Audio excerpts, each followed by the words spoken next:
애굽을 나와 약속의 땅 가나안으로 가는 이 광야 여정을 담고 있는 저희가 읽은 출애굽기, 그리고 레위기, 그리고 아침마다 큐티하는 민수기, 그리고 신명기는 이스라엘 백성을 향한 하나님의 사랑 이야기를 기록을 하고 있습니다. 사랑은 처음 만나는 거죠. 이스라엘 백성과 하나님이 처음 만나는 것은 애굽에서 행한 10가지의 재앙을 통해 이스라엘 백성들은 하나님이 어떤 분인지 처음 만나게 됩니다. 그 다음은 데이트해야 되겠죠. 홍해를 건너온 후 광야에 함께 걸으며 서로를 알아가는 데이트의 시간이 있습니다. 그리고 만나보니 너무 좋습니다. 마침내 시내산에서 이루어진 언약식은 결혼식이기도 합니다. 그리고 언약식 후에 함께 살아갈 신혼집도 있어야 됩니다. 그것은 바로 성막을 또 준비하는 과정이기도 합니다. 그런데 언약을 통해서 하나가 된 이스라엘 백성들은 하나님과 언약을 맺은 지 얼마 되지 않아서 금송아지를 만듭니다. 그리고 그 금송아지에게 절하고 그 금송아지 앞에서 먹고 마시며 그 금송아지를 통해서 기쁨을 누리는 영적 간음죄에 빠지고 말았습니다. 이제 결혼해서 신혼집에서 알콩달콩 행복하게 살아야 되는데 결혼한 배우자가 아니라 다른 사람과 만나 간음에 빠진 것과 같은 일들을 지금 이스라엘 백성들이 한 것을 알 수 있습니다. 모세는 그들의 범죄한 모습을 보고 하나님께서 친히 만드시고 기록하신 그 두 돌판을 던져 깨뜨림으로 하나님과 이스라엘 백성의 언약이 깨졌던 것처럼 오늘 본문은 그 전부는 보입니다. 이렇게 하나님과 이스라엘 백성의 관계는 영원히 그냥 끝나고 마는 것일까요? 근데 오늘 하나님께서는 모세에게 두 번째로 돌판을 다시 만들어 시내산으로 가지고 올라오라라고 말씀하십니다. 그리고 다시 만든 두 번째 돌판에 첫 번째 돌판과 똑같이 하나님께서 친히 말씀을 써주신다라고 말씀하십니다. 34장 1절입니다. 여호와께서 모세에게 이르시되 너는 돌판 둘을 처음 것과 같이 다듬어 만들라. 내가 깨뜨린 처음 판에 있던 말을 내가 그 판에 쓰리니 라고 되어 있습니다. 그리고 오늘 본문을 보면 다시 기록된 그 두 번째 돌판을 근거로 이스라엘 백성들과 언약을 깨뜨리시는 것이 아니라 그들과 다시금 언약을 세워가시는 하나님의 말씀을 기록하고 있습니다. 오늘 본문 뒤에 나온 출애굽기 34장 10절 우리말 성경은 그 내용을 이렇게 기록하고 있습니다. 내가 너와 언약을 세운다. 내가 온 세상에 그 어떤 민족에게도 보여준 적이 없는 놀라운 일들을 내 모든 백성 앞에서 보일 것이다. 나 여호와가 너를 위해 할 일이 얼마나 엄하고 위풍이 있는지 너와 함께 사는 백성들이 보게 될 것이다. 이전 우리 하나님께서는 우상과 간음함으로 영적 간음죄에 빠진 이스라엘 백성들을 포기하신 것이 아니라 다시 언약을 세워주십니다. 그리고 그 언약의 증표로 지금까지 어떤 민족도 본 적이 없는 놀라운 일들을 너희들을 위해서 행하겠다라고 하나님은 다시 약속해 주셨습니다. 이제 모세는 하나님께 죄송한 마음과 백성을 사랑하는 마음으로 두 번째 돌판을 들고 힘겹게 시내산에 올라가는데 쭉 세보니까 이때가 8번째 올라간 기록이 있습니다. 그때 구름 가운데 하나님께서 강림하시고 하나님께서는 모세 앞을 지나가시면서 하나님은 스스로 어떤 하나님인지 모세와 그리고 우리에게 이렇게 말씀하십니다. 우리 함께 읽도록 하겠습니다. 시작. 여호와께서 그의 앞으로 지나가사 선포하시되 여호와라 여호와라 자비롭고 은혜롭고 노하기를 더디하고 인자와 진실이 많은 하나님이라. 아멘.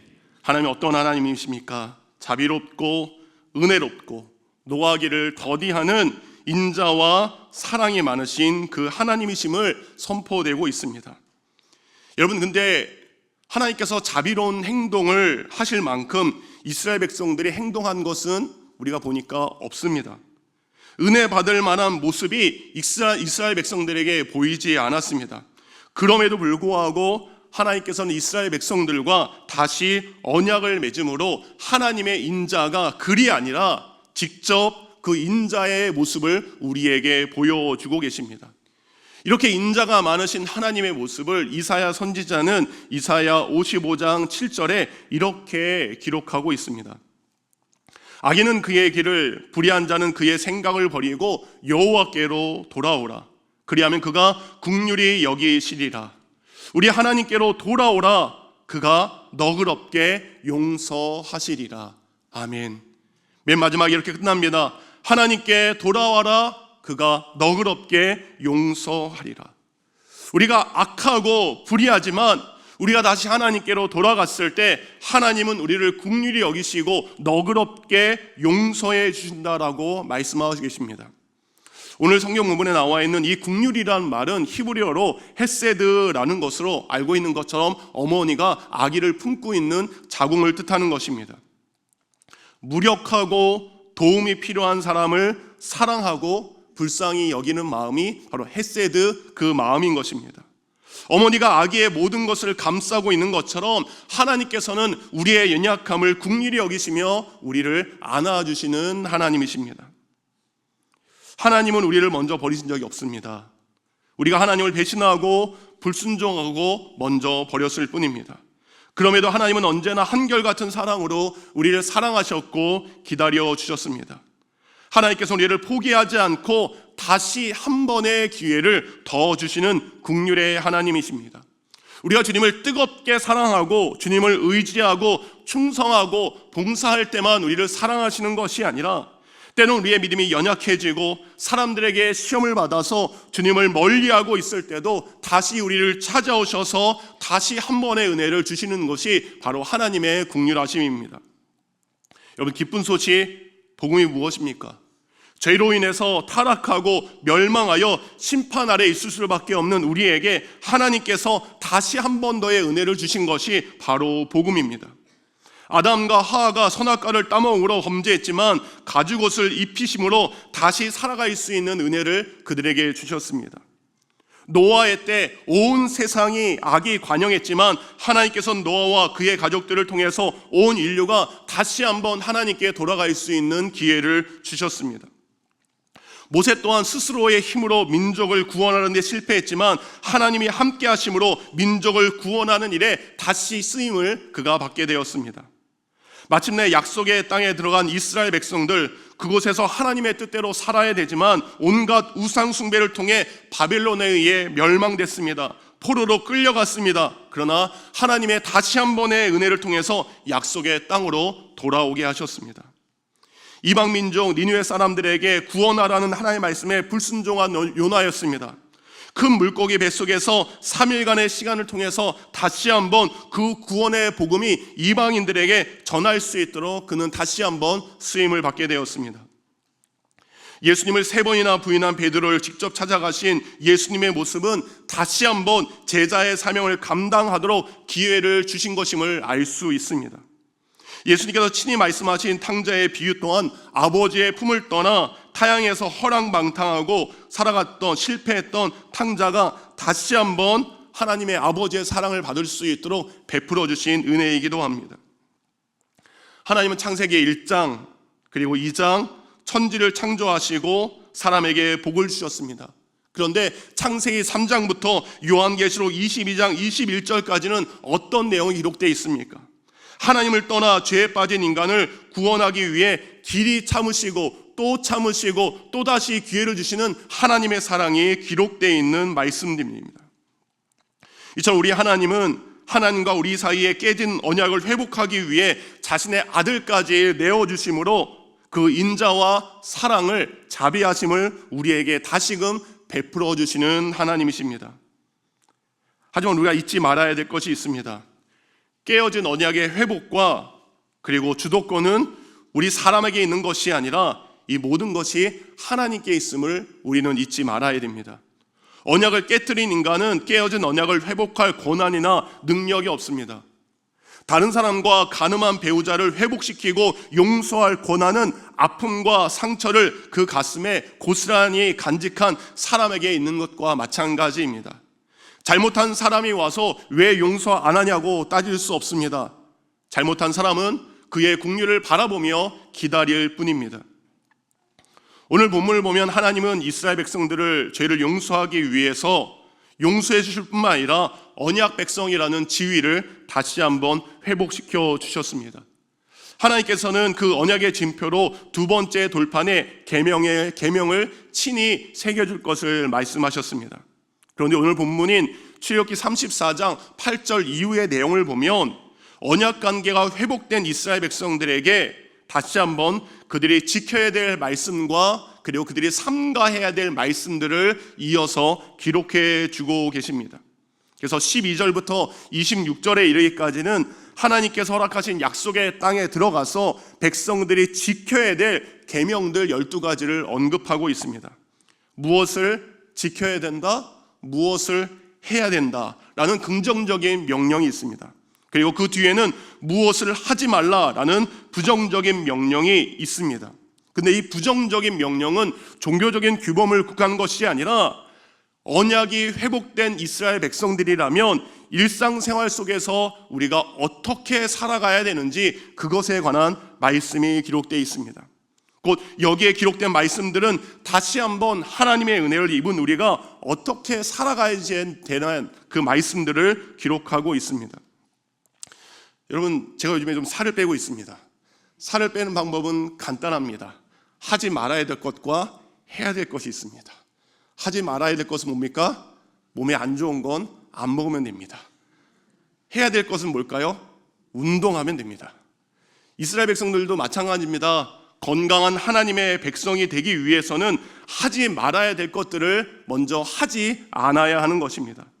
언약을 회복하신 하나님께서는 11절부터 17절까지 이스라엘 백성들이 하지 않아야 될 것들을 기록하고 있습니다. 가나안 주민들과 어우러져 동맹을 맺지 마라.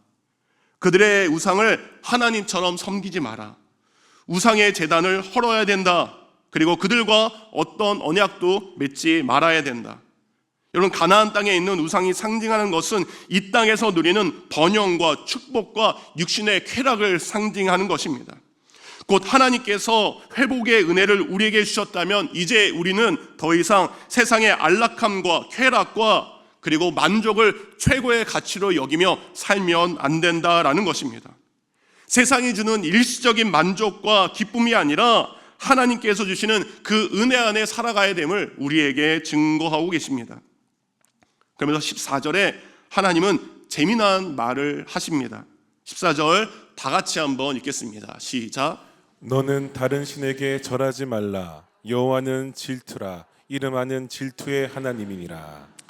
하나님께서는 당신의 마음을 사람의 마음에 비유해서 우리가 알아들을 수 있도록 성경을 기록해 주신 것입니다.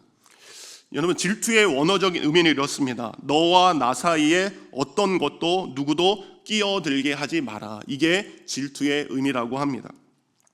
하나님과 이스라엘 백성 사이에 그 어떤 것도 있어서는 안 된다라는 것을 말씀하고 계십니다. 이것이 십계명에 있죠. 너는 나 외에는 다른 신을 내게 두지 마라. 하나님의 백성들은 하나님을 사랑함으로 그 어떤 것도 하나님과 우리 사이에 두면 안 된다라는 것을 분명하게 말씀하고 계십니다. 그리고 회복된 언약에 감사하다면 이제 우리가 해야 될 것도 있다라는 것입니다. 하나님께서 주신 계명은 쭉 보니까 안식일과 절기에 대한 말씀들을 지키라라고 이야기하고 있습니다. 안식일과 각 절기에 대한 규정들을 이스라엘 백성들에게 얘기하는 것은 곧 예배에 대한 말씀입니다. 곧 하나님을 예배하는 때가 되면 정해진 곳에서 정해진 때에 하나님께 예배해야 된다라는 말씀의 내용입니다. 곧 안식일 규정은 예배와 함께 회복을 위한 영적 쉼과 육적 쉼을 함께 포함하고 있습니다. 곧 하나님의 백성은 자신의 수고와 노력의 결실로 살아가는 사람들이 아닙니다. 이스라엘 백성들이 되면 안식일 규정에 따라 모든 것을 내려놓아야 됩니다. 내가 할 수 있는 것은 최선을 다하지만 그 모든 것을 마무리하시고 그 모든 것을 주관하시는 분은 바로 하나님이신 것입니다. 공급자 되신 하나님 앞에 우리의 인생을 맡기는 것이 바로 회복의 은혜를 경험한 사람들의 모습이 되어야 됩니다. 그렇게 함으로 성도는 하나님의 백성으로서 하나님이 먹이시고 하나님이 보호하시고 하나님이 책임지시는 그 은혜를 경험할 수 있어야 되는 것입니다. 그래서 절기와 안식일은 오직 하나님만 의지하며 하나님만 바라보며 살 것을 의미하는 것입니다. 세상은 어떻습니까? 당장 하나님을 섬기는 것보다 어느 정도 성공한 다음에 하나님을 섬겨도 늦지 않다고 우리를 부추기고 있습니다. 그러나 이것은 마귀의 속삭임입니다. 하나님의 백성은 하나님을 섬기며 그분을 영화롭게 하는 것이 삶의 목적이 되어야 됩니다. 오늘도 하나님의 백성으로서 우리가 마땅히 감당해야 될 예배의 사명을 지키시기 바랍니다. 그리고 하나님께 모든 것을 맡기는 믿음의 헌신으로 살아가는 것이 그 은혜를 누리는 자들의 모습이 되어야 될 줄 믿습니다. 말씀의 결론은 좀 특이하게 끝납니다. 출애굽기 34장 7절, 하나님께서는 지금까지는 사랑의 하나님, 용서의 하나님이라고 기록했는데 7절 말씀은 이렇게 끝이 납니다. 함께 읽겠습니다. 시작. 나는 사랑을 천대까지 베풀고 죄와 잘못을 용서하지만 그렇다고 범죄한 자를 벌하지 않은 채 그대로 두지는 않을 것이며 그 죄에 대해서는 자손 4대까지 벌할 것이다. 사랑을 천대까지 베푸신다 그랬습니다. 그리고 우리의 죄와 잘못을 용서하시는 하나님이십니다. 두 번째 돌판으로 언약을 회복해 주신 하나님이십니다. 그런데 이 7절 말씀은 우리의 마음을 무겁게 하고 두렵게 합니다. 하나님께서 말씀하십니다. 범죄한 자를 벌하지 않은 채 그대로 두지는 않을 것이다. 그 죄에 대하여 자손 4대까지 그것을 물을 것이다, 벌할 것이다 라고 이야기합니다. 이 말씀은 앞에 나온 용서의 하나님과 거리가 먼 것 같습니다. 앞뒤가 맞지 않는 것 같습니다. 그러나 아닙니다. 여기에 진정한 회복의 복음이 숨겨져 있습니다. 죄에 대한 벌이 없다면 예수님께서 죄의 값으로 우리를 대신해서 십자가에 돌아가실 필요가 없습니다. 이스라엘 백성이 잘못함으로 양과 염소가 대신 그 죽음의 값을 치러야 용서가 되는 것처럼 예수님께서 우리의 모든 죄값을 대신 받으셔야 우리와 하나님 사이에 완전하고 완벽한 언약이 회복되는 것입니다. 이것을 우리는 결코 잊어서는 안 됩니다. 예수님께서는 그냥 죽으신 것이 아닙니다. 우리가 받아야 될 죄의 값을 십자가에서 대신 지불하심으로 하나님과 우리 사이에 깨어진 언약을 다시 회복시켜 주신 것입니다. 이처럼 복음의 중심은 죄에 따른 대가가 있고 그 대가를 향한 용서가 있다라는 것입니다. 마땅히 내가 죽어야 되는데 예수 그리스도께서 나를 위하여 대신 그 값을 치르심으로 내가 구원받았다라는 사실을 우리는 잊지 않아야 한다는 것입니다. 우리의 탐욕과 교만과 정욕으로 인해 하나님을 떠났지만, 우리가 하나님께 돌아섰지만 하나님의 사랑은 하나님의 백성을 결코 포기할 수 없습니다. 오히려 우리보다 우리를 더 사랑하시기 때문에 자신의 모든 것, 아들까지 우리에게 내어주셨습니다. 왜 그렇게 하셨습니까? 우리를 얻고 우리를 구원하기 위해서입니다. 이런 하나님께 우리가 무엇을 해야 되는 것입니까? 바로 그분께 돌아가야 하는 것입니다. 우리가 돌아서도 결코 돌아서지 않고 변하지 않는 하나님께 우리의 삶이 날마다 함께 동행해야 되는 것입니다. 끝까지 포기하지 않고 오래 참으시는 그 사랑으로 자신과 자신의 아들까지 내어주신 그 하나님의 사랑은 결코 어떤 것에도 절대 지지 않는다라는 것입니다. 오늘도 그 하나님께 돌아가는 귀한 날 되기를 원합니다. 그리고 우리의 연약함으로 깨어진 언약을 다시 회복해 하신 그 하나님의 놀라운 은혜를 생각하며 내가 믿는 자로서 하지 말아야 될 것들은 하나님 앞에 하지 않고, 믿는 자로서 해야 될 것들은 힘들어도 순종할 수 있는 믿음의 결단이 우리 모두에게 있기를 예수 그리스도의 이름으로 축원드립니다.